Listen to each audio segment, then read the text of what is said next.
This is day 20 and I am Alok Shrivastava. So finally we are arriving at configuring servers.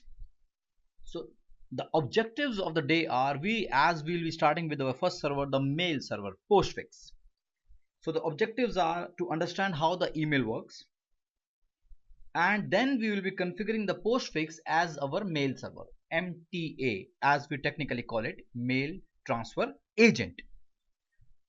So let's first understand how exactly a mail work. When you write a mail and click on the send button, what exactly happens behind the scene?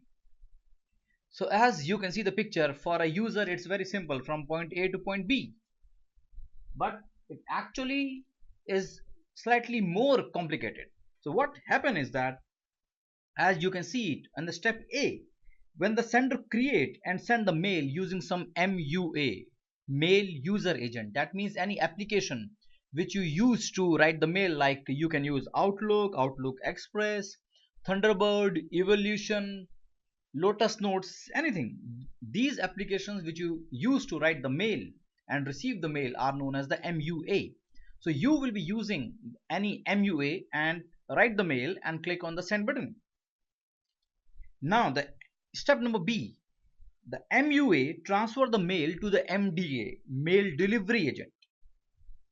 So if the mail is targeted for the local domain, that means it's not going onto the internet.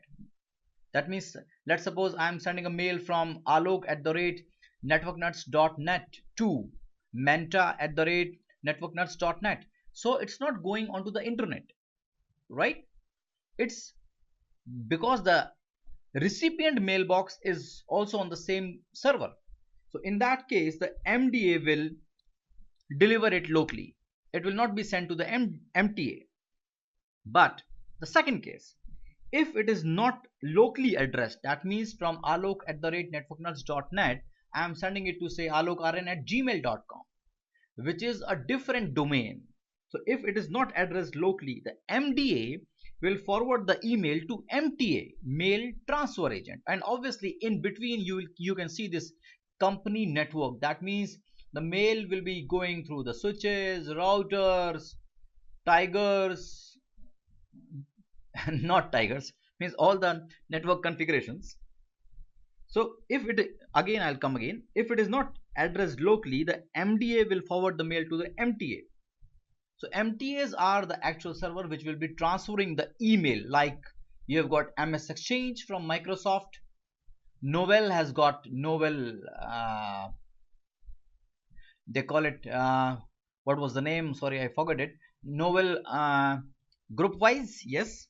Then Postfix, Sendmail, Zimbra, there are a lot of mail transfer agents available.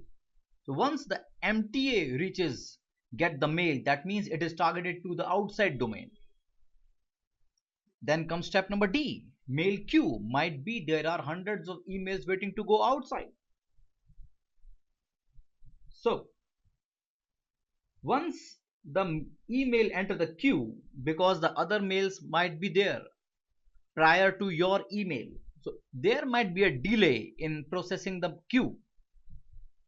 Once it is out, then comes your step number E, MTA to MTA. That means my mail server, MTA, mail transfer agent, will be finally routing it to the recipient domain.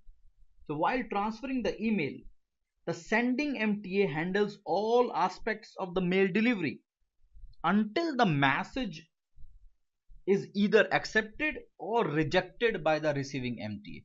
Rejected might be in the case that the email address is not found, or the domain, it doesn't exist, or there might be a typo error. Then comes your step F. Now in case your MTA is reachable from the internet, that means someone can send the mail to alok@networknuts.net from Gmail. That means my MTA is reachable from internet.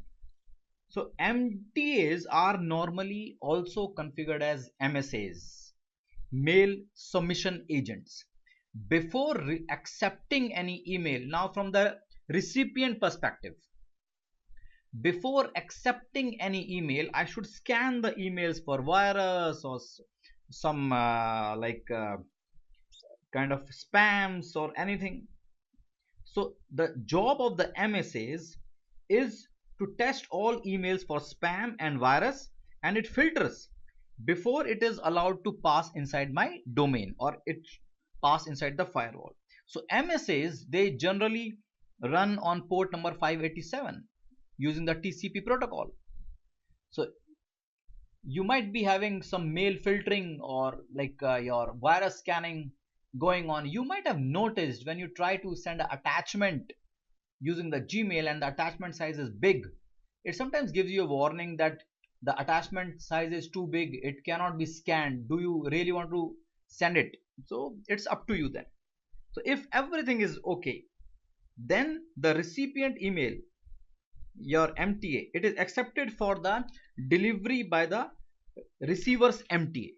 The companies, I'm sorry, yeah, the other like MTA will receive it, and once the receiver MTA will then call the local MDA, mail delivery agent, to deliver the mail to the correct mailbox. So once it is delivered in the MDA or the mailbox, your friend or the recipient or the receiver will just, when click on send receive button, it will automatically be fetched from the mailbox into the MUA. So this is how the whole mail process works. And for sending the MTS normally work on the protocol SMTP, simple mail transfer protocol, which is used to uh, send the mail. And for receiving the mails, you have got two protocols, IMAP or POP. So POP stands for Post Office Protocol and IMAP is Internet Message Access Protocol. So these two protocols can be used to receive the mails, and for sending the mail you have got SMTP. And the basic difference between the POP and the IMAP is that because we have got two protocols to receive the mails, that whether you want your server or your company wants the mails to be downloaded into your MUA or not. So if they are downloaded into your local hard disk so that you can access your mail even when you're offline, that means the POP is activated. But in case your company wants to give you only the web-based access, like a simple example can be Gmail, you have to have the internet connection when you are accessing the Gmail. So by default they doesn't allow you to download the mails into your local hard disk. That means they are using IMAP, Internet Message Access Protocol. So as a rule of thumb guys, if the mail is being downloaded using some MUA, then the POP is working, otherwise IMAP is working. So once it is done, you have gone through this particular diagram and the whole process is very clear to you. The next is we can go and try configuring a Postfix server, which is my MTA, mail transfer agent. So let's configure the Postfix, and it's an exam objective also, so you have to take care. So as I have told you that it's configuring your Postfix server is the exam objective. So I will be configuring the Postfix in two manners. One, how actually the Postfix will be configured practically, where the Postfix will be listening the request of the emails onto the LAN card, and in the other example I will show you how to configure Postfix server as the null client. Null client means it will simply forward all the queries to a centralized mail server. It won't do any processing on itself. So let's first see how to configure a normally, not a null client, configure a Postfix server normally. So first thing, make sure that you should have the Postfix package installed. I have main configuration directory for the Postfix is etc postfix. You will have certain files here. So I will be interested in main.cf here. So open up the main.cf. Okay, if I don't do anything here, I'll just open it. This is the default file. If I don't do anything here and I just start the service, systemctl restart postfix, see here what will happen, and I will just put it in the enable so that it should be available after the reboot. Systemctl enable postfix. So if I show you with a netstat, 25 as SMTP. It runs from 25. So you see there, Postfix by default listen to only to the loopback address. That means it will configure the mail or process the mails which will be originating from the same machine. But practically, the mail server will be a different machine and the mail clients will be some different machines. So that means I should configure my postfix to listen on the interface LAN card rather than on the loopback. So let's configure this. This is how practically your postfix should be configured. So open up the file. Let's do some small changes here. This is not the exam objective. Exam objective is much more easier. So let's see it. Let's see how to configure this. So inside the internet host and domain name, specify your host name, which host name you are, what is the name of your machine. So my host name is server1.example.com. I put my host name here. Move down, my domain. So I can specify my domain. So I can write here my domain is equal to say example.com, and then I'll move down. My origin will be $my domain. So $my domain will automatically get the value from this variable $my domain. So example.com. That means all the mails will be originating from example.com. This is good. Now move down a bit. Receiving. This is interesting. So see here, this is why the netstat has given you the loopback, because by default it listens only on the loopback. So I just need to activate all the interfaces. That means the mail server should be listening on all the interfaces, not only the loopback. Then it's of no use. So I'll move down a bit here. My destination, you can leave it as it is, no problem here. You need to define your network, that which network I should be catering to. So trust and relay control is a very important segment block. So here you define your network ID, which network ID. So loopback obviously will be there. So I'll just specify my IP address is of range of 192.168. So I'll just remove this and write 192.168.0.0/24 is my ID. So I'll just click here and make it 24. That means it should be listening to the 192 addresses and the loopback. Obviously, move down a bit, nothing to do here. Relay host, you should specify the relay host when the mail boxes which are not available onto your server, then what action the mail server should do. So if I specify here, say relay host some exam, say some server.example.com, that means if the mail is not, the mailbox or the recipient is not found here, my machine will forward the mail to this machine. It's a relay host. So I'm not specifying it here. Just save and come out from here. Try to restart the postfix service and check the status also.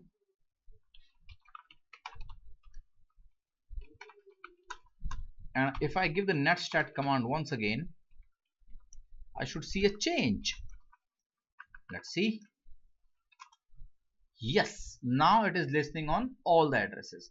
That means I should be able to send the mail. Okay, let me see if I've got any mailboxes available on this machine. So if you don't know, then the default mail location is var spool mail. So inside var spool mail, I have all the users which have got their mailboxes. So I'll try to send a mail from Alok to Aryan. Let's do this. So I can use the telnet commands, though you might find it's initially slightly difficult, but it's very interesting. Just write telnet, your machine name, server1.example.com and port number 25 as SMTP listen on port number 25. Then we have specific telnet commands to talk to the mail server. Hello. So hello is actually a hello. You being a courteous, show some courtesy and say hello to the server. Server will respond you back. Very good. So mail from, I say alok at server1.example.com. So it will check it and will revert you. Okay. Recipient to whom you are sending the mail. I say Aryan at server1.example.com. It will again check it. Now you write data and the subject of the mail, say hello postfix, and then your mail, whatever mail you want to write, say this is a test email using postfix as the MTA. And whenever you are done, make sure the first character of the line is dot and do a quit here. So if everything is right, then this mail, I should see this mail in the mailbox of RN user. So if I do a cat var spool mail RN, sorry, here it is. You can see it. It's coming from Alok to RN. This is the subject. Everything is coming up. So this is how you configure actual mail server. But the exam objective says that you should be configuring a null client. So let's now see how to configure a null client. So this is the more practical stuff, but will not be a part of the exam objective.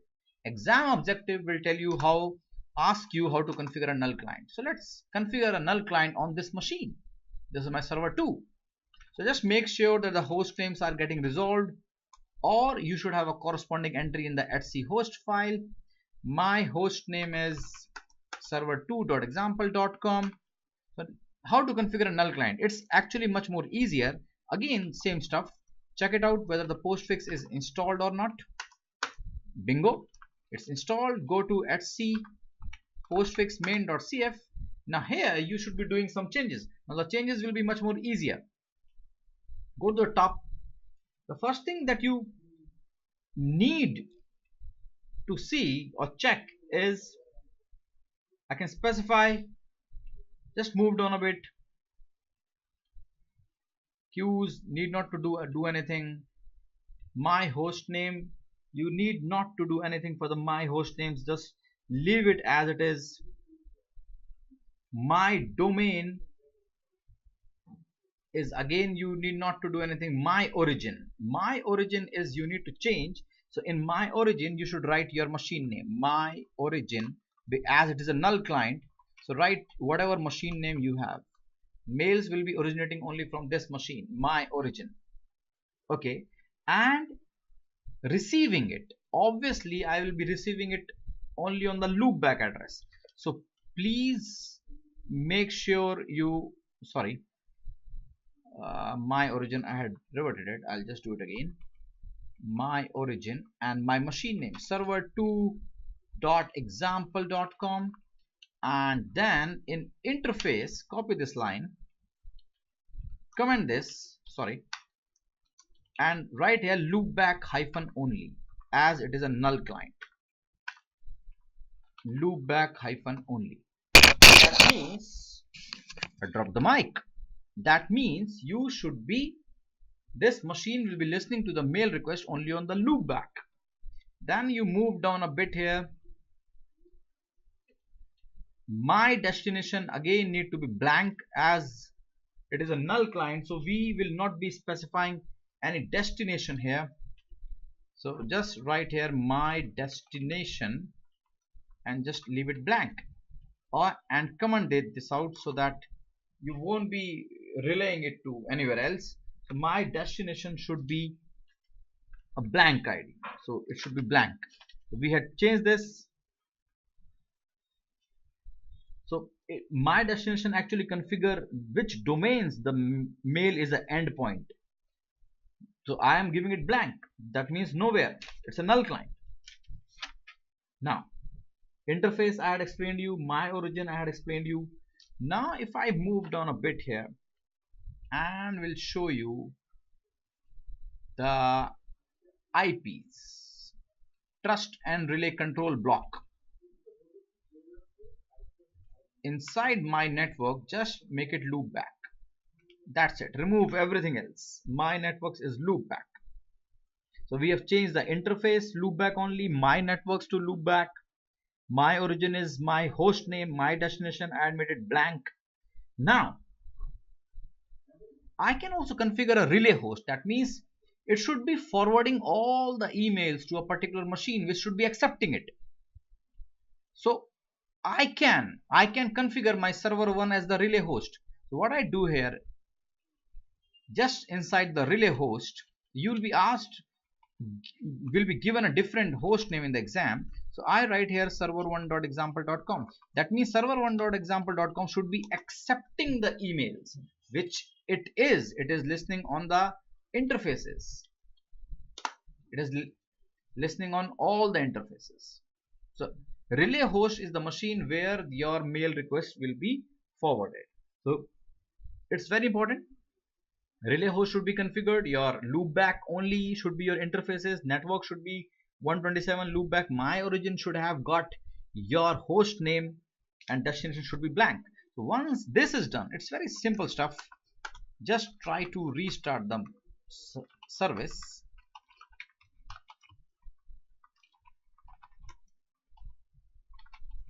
Postfix, check the status. If it is right, job done. And I can confirm it. If I give the netstat command here, tulnp, I'll do a grep of 25, you will see it's a loopback. It's a loopback only. So this is how you configure a